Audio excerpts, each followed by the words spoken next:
Défendre ces composantes, c'est défendre la nation. Sinon, vous faites vraiment la confusion. Vraiment, dans ce pays, cette histoire de Namwa Semi, c'était vraiment inquiétant. La façon dont le président Félix a géré la situation de Namwa Semi, Dieu merci. Namwa Semi n'est pas mort, il n'a pas été tué comme on a tué Kamena Sapu. La façon dont les Congolais s'étaient vraiment plaints contre la tuerie de Kamena Sapu. C'est comme ça qu'ils devaient se plaindre contre le mauvais traitement de qui de Namwa Semi. Si, mauvais traitement il y avait. C'est comme ça qu'ils doivent se plaindre quand on tue les gens à quoi? Au Kivu. C'est comme ça qu'ils doivent se plaindre, tous les Congolais.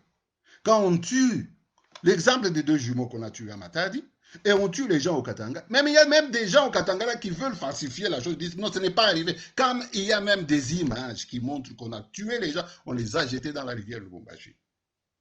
Chers frères et sœurs, ces choses qui ont fait dans le temps notre faiblesse, ce sont ces choses qui font que jusqu'à aujourd'hui, ceux qui disent occupation, occupation, eh bien, ils ne sont pas sages.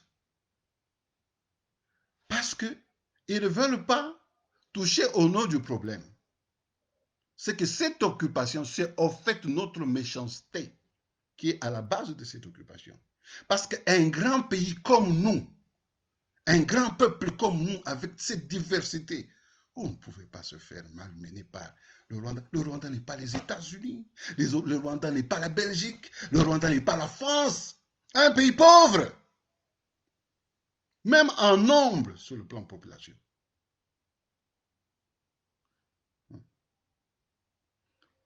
Il faut qu'on se dise les choses clairement. C'est à cause de notre méchanceté, notre haine entre nous-mêmes. Quand on persécute un, tout le monde devait compatir. Eh bien, on tue les Kassaïens. Non, il ne faut pas parler de ça. Bon, et tout le monde fait fi. Je ne sais pas, hein, où est F. Bazaïba? Où est Lamouka pour dénoncer ces crimes?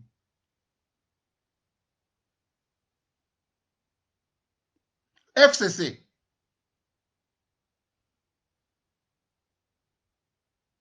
Même cash. Donc, ça veut dire que, donc, à ta président Kabound, il ne peut pas parler contre ça. Kabouya ne peut pas parler contre ça. Néhémie ne peut pas parler contre ça. Kabila, bon, comme il fait toujours le jeu du silence, il ne peut pas parler contre ça. Lamouka, Katumbi, Mbemba, ils ne peuvent pas parler contre ça. Donc, comme c'était en 1990, tous les leaders ne voulaient pas parler de ça. Nous sommes un peuple traître. Et c'est cette traîtrise, cette méchanceté qui a fait notre faiblesse, faiblesse qui a permis aux Rwandais de venir régner sur nous. Je vais faire une parenthèse pour mettre un peu fin à cette intervention, parce que je vais continuer avec d'autres émissions. Je ne voudrais pas que ça soit trop long pour ne pas prendre trop de votre temps. Vous savez, ces jours-ci, on parle de beaucoup de décisions politiques de portée vraiment importante. Mais je voulais faire allusion spécialement à l'aspect de l'occupation économique. La prise en otage de notre économie. Parce que les Rwandais, ce n'est pas seulement l'armée. L'armée, ils sont peu nombreux. Je vous ai dit que pendant le temps de Mobutu, il avait permis que les Rwandais puissent avoir la télécommunication, un domaine si stratégique, et ils se sont enrichis. Vous vous imaginez la télécommunication, c'est-à-dire qu'ils contrôlaient même nos communications. Ils contrôlaient tout. Et ça, c'est Mobutu. Il y avait des gens comme Dengwanda à cette époque qui n'ont pas compris ça. Et il y avait des gens comme Debisingema qui étaient dans le cabinet du président de la République, Mobutu. Et ce sont ces gens qui ont compris que le coltan allait jouer un rôle important. Et ils ont vendu nos intérêts aux Américains. Et ils continuent à en bénéficier jusque-là. Pourquoi? Parce que nous, on était divisés, distraits, haineux les uns contre les autres. Haineux encore pourquoi? Parce que non, ce peuple s'est caractérisé et resté constant en disant nous voulons vraiment obtenir gain de cause dans notre lutte pour le changement. À cause de ça, bon, les frères ne veulent pas compatir à leurs frères qui sont restés consistants dans cette réclamation et ils les ont laissés en pâture. Ça, c'est ça la méchanceté. Si vous lisez, je crois, dans Deutéronome 9 ou quelque chose comme ça, parce que j'ai l'habitude de faire référence à ça dans mes présentations avec MCP, Mouvement Congo Paradis, vous allez voir qu'on parle quelque part des peuples qui ont été envahis. Alors, prochainement, je vais revenir sur ce chapitre-là, peut-être pour éclairer davantage. Je m'excuse aujourd'hui, je n'ai pas préparé ces références-là pour vous les donner. Et pour ceux qui sont habitués à la Bible, ils peuvent lire, je crois que ça doit être Deutéronome 9 ou 8, quelque chose comme ça, si je me trompe, ou quelque chose. Voilà. Alors, là, on dit que on parle d'un peuple qui est envahi par un autre peuple. On dit que ce peuple qui est envahi, ce n'est pas parce que l'envahisseur plaît à Dieu ou l'envahisseur est tellement fort. Non.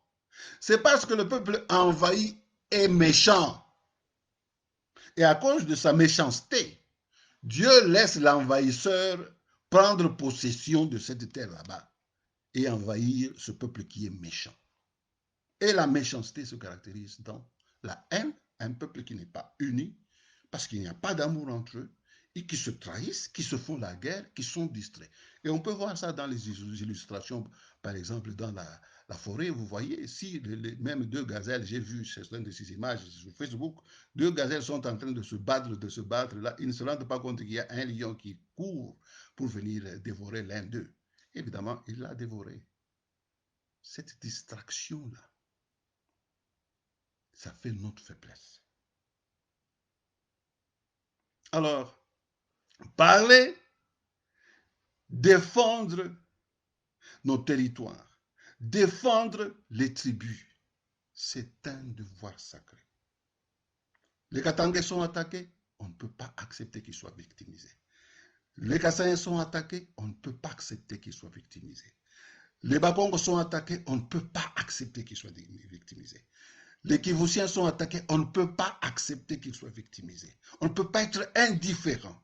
Les Bangalas sont victimisés, on ne peut pas être indifférent. Alors sinon, vous dites que non, bon, moi, je ne veux pas, je ne suis pas Moulouba, je ne suis pas Mongala, je ne suis pas Mukongo. Eh bien, tu l'es.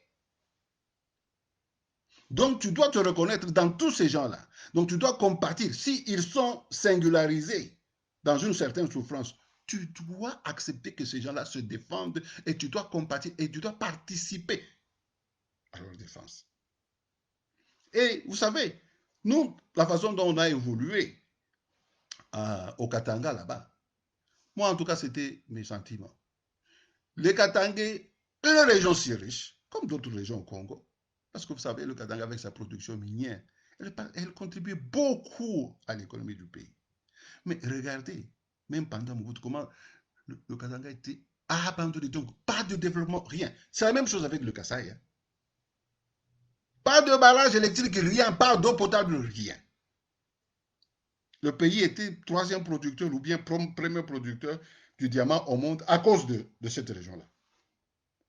Mobutu a détruit.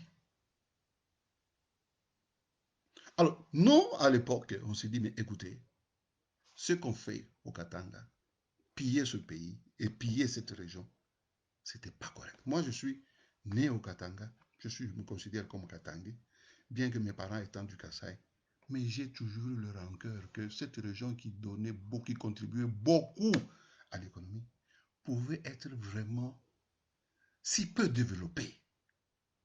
Non, ce n'est pas acceptable.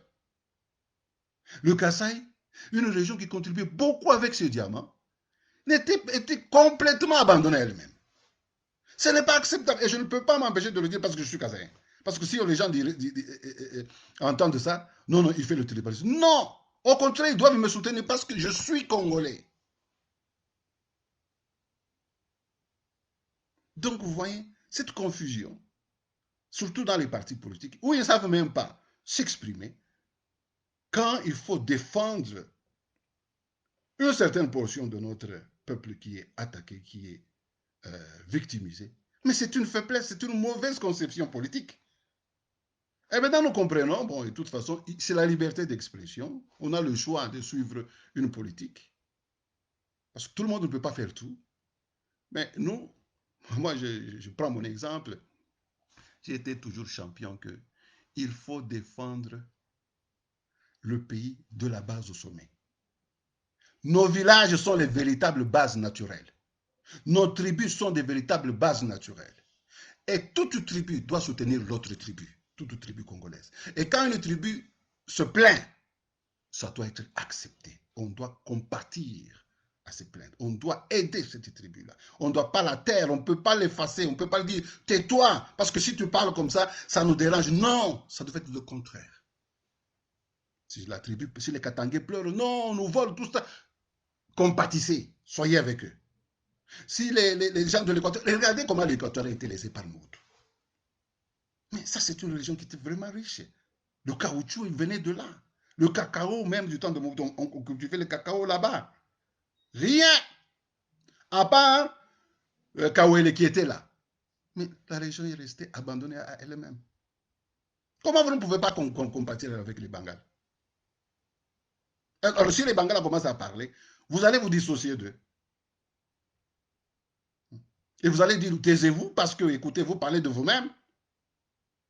Si vous cherchez la justice, donc, pour un pays, vous êtes un ministre, donc vous allez refuser que la justice puisse servir votre famille, que votre famille puisse vivre l'injustice, parce que si vous faites la justice pour votre famille, on va vous juger de quoi, de n'importe quoi. Mais écoutez, non, mes frères, c'est quelle conception politique? Eh bien, nous ne pouvons pas accepter. C'est le temps de conscientiser les Congolais, d'avoir une autre dimension, une autre perception politique qui puisse nous sortir de cette confusion, de cette paralysie. Parce que cette mauvaise application des concepts sur le nationalisme, le tribalisme, le régionalisme nous bloque. Et vous voyez des gens là-bas qui vous disent non, si, écoutez, tout ne va pas, ce sont les Kassaïens. Et on tue les Kassaïens ici, on tue les Kassaïens là-bas. Dites-moi des choses pareilles. Et pendant ce temps, bon, moi je ne dis pas qu'on attaque les Rwandais, mais je dis, mais pendant ce temps, les gens que vous dites qu'ils occupent, qui sont des occupants, ils sont à l'aise chez nous, intouchables. Et vous êtes en train de vous entretuer. Honte en vous. Vraiment. Sony. Congolais. Ça Sony. Osa Moulouba. Écoutez, quand on a tué Kamana Sap, il y avait tous ces Balouba autour de Kabila. Personne n'a osé lever le doigt. Et vous trouvez ça normal? Qui dans sa maison peut voir sa femme, ses enfants être violentés? Il va rester indifférent. Qui peut faire ça? Quelle hypocrisie, quelle inconsistance. Et des gens ont des diplômes universitaires, des professeurs de ceci, des grands conseillers à la présidence. On est en train de violenter leur village. Ils sont incapables de dire un mot. C'était comme ça du temps de Mobutu, c'était comme ça du temps de Kabila. Pendant ce temps, pour terminer, mes frères, je disais que les Rwandais ne sont pas beaucoup dans l'armée. Mais là où les Rwandais ont excellé, la véritable occupation, c'est qu'ils ont pris contrôle de toute l'économie du Congo. Et par l'intermédiaire de Kabila et de PPRD FCC, qui ont intégré ces gens dans leur parti. Et aujourd'hui, on est distrait. Hein? Occupation, occupation. Mais soyons clairs, les gens qui sont au cœur de ce problème sont dans FCC PPRD. Il faut qu'on se rappelle ça. Ils sont dans FCC, donc ils sont protégés par FCC. Donc ils travaillent, ils ont le même agenda. La majorité des compagnies au Congo ont des Rwandais au sein. Sont contrôlés par les Rwandais. Ça, c'est un sérieux problème. Et maintenant, vous voyez tous ces gens, les politiciens qui sont autour, eh bien, ce sont des gens qui sont au mangeoire. Parce qu'on leur donne ces miettes par ces gens qui contrôlent toutes ces économies. La famille Kabila elle-même, je ne sais pas s'ils ont 500 compagnies. Et dans ces 500 compagnies, combien de Rwandais qui sont là-dedans en train de composer avec eux? Vous ne savez pas. les douanes.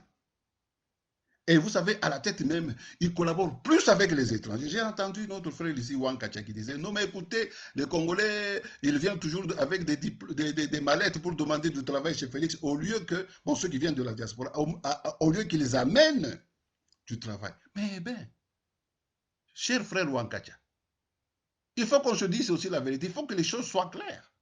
Notre pays et notre espace économique a été pris en otage par les étrangers avec la complicité des étrangers qui ont pris notre économie en otage.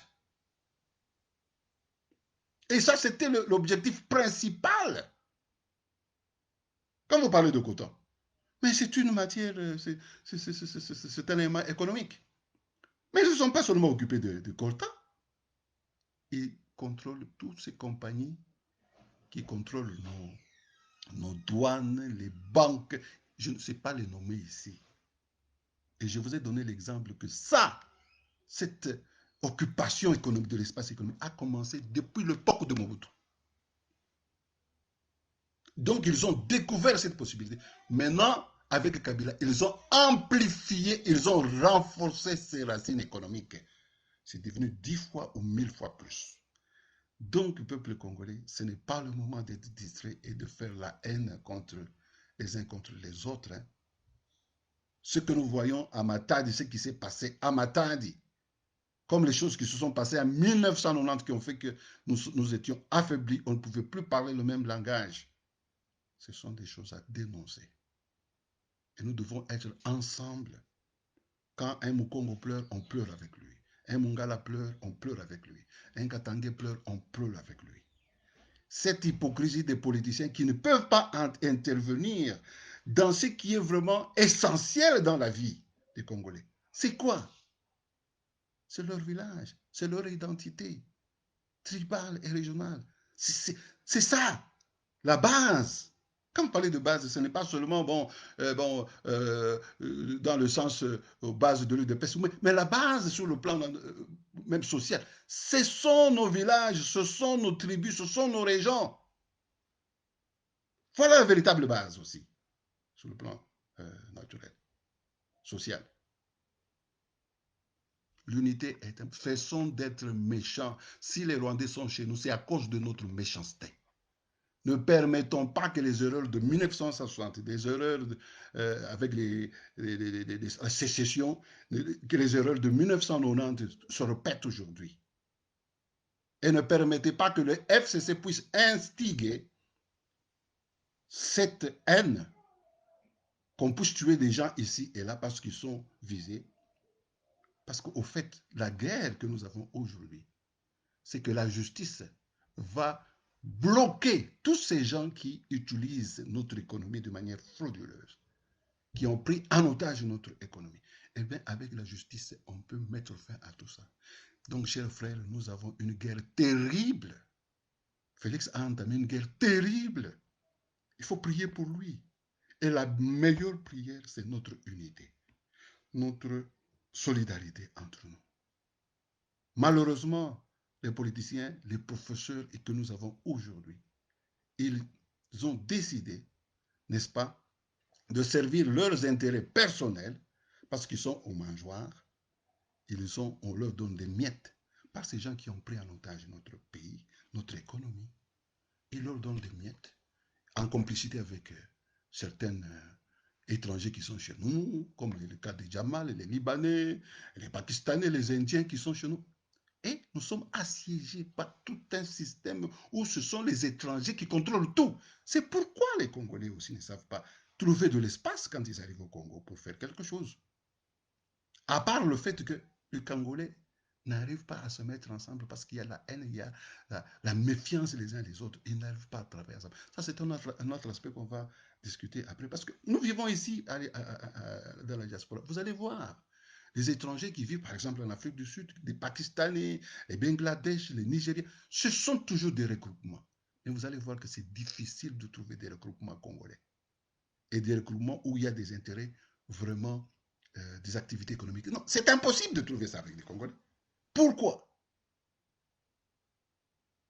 Peuple congolais, c'est le moment de nous interpeller, de ne pas jeter la pierre toujours les uns sur les autres, mais de nous interpeller. Notre faiblesse, c'est notre responsabilité.